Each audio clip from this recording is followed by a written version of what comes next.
Ուժեղ Հայաստանը նախընտրական բացառիկ առաջարկ ունի։ Այսուհետ դատական հայցեր կներկայացվեն բոլոր այն ՔՊԱ-ականների դեմ, որոնք ապա տեղեկատվություն կտարածեն դաշինքի առաջնորդ Սամվել Կարապետյանի, դաշինքի ընտրական ցուցակը գլխավորող Նարեկ Կարապետյանի մասին։ Լուսավորում է ամբողջ Հայաստանը։ Այն գումարները, որոնք դատարանը կպարտավորեցնի վճարել ՔՊԱ-ականներին, Ուժեղ Հայաստանը կծախսի Սևանի հոգեբուժարանը վերանորոգելու համար։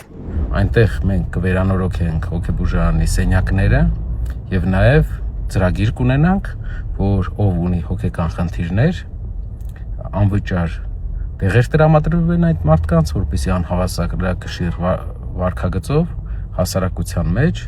մարդկանց չվախեցնեն եւ նրանց պաշտոն չտրվի։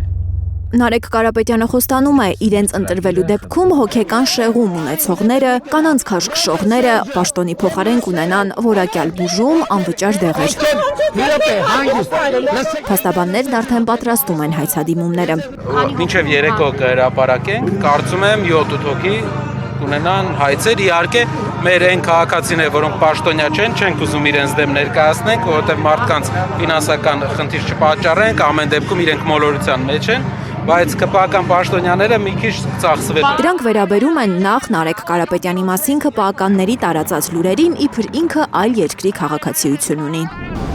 Այսօր քննչական կոմիտեն հայտնել է, որ քրեական վարույթ է նախաձեռնվել Ուժեղ Հայաստան դաշինքի առաջին համարով առաջադրված պատգամավորի թեկնածու ՆԿ-ի դեմ օտարերկրյա քաղաքացիություն ունենալու կամ ունեցած լինելու մասին տեղեկությունը թաքցնելու համար։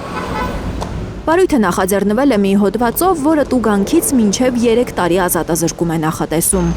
Ըստ իրանց իսկ տրված հաշվարկների Ինքը միայն Հայաստանի քաղաքացի է։ Այսօր լրագրողներին վստահեցրել է Նարեկ Կարապետյանն ու պահանջել քննչական կոմիտեից հերքել իր մասին զրպարտությունը, հակառակ դեպքում դատական հայց կներկայացնի։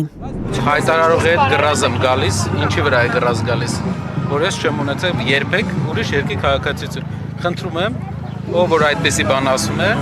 եթե բարձվի հակառակը, պատրաստ է հրաժարական տալ։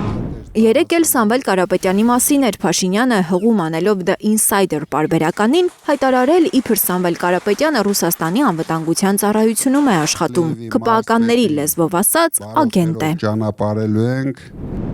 Ջեքսոն оказался женщиной։ Իրավաբանները պնդում են դաշնության օրենսդրությամբ չի թույլատրվում աշխատել ԱԴՑ-ում ու միևնույն ժամանակ բիզնես գործունեություն ծավալել։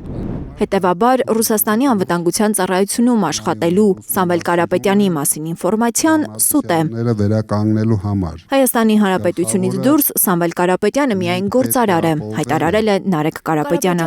Պարոն Կարապետյանը, Երեկ ինքը Սամվել Կարապետյանը նույնպես հերքել է իր անվան շուրջ տարածված լուրերը։ Այդ հրապարակումը Նիկոլ Փաշինյանի ձեռքի գործն է, շանտեղ մի դրեք, դատարանի բակում ասել է Սամվել Կարապետյանը։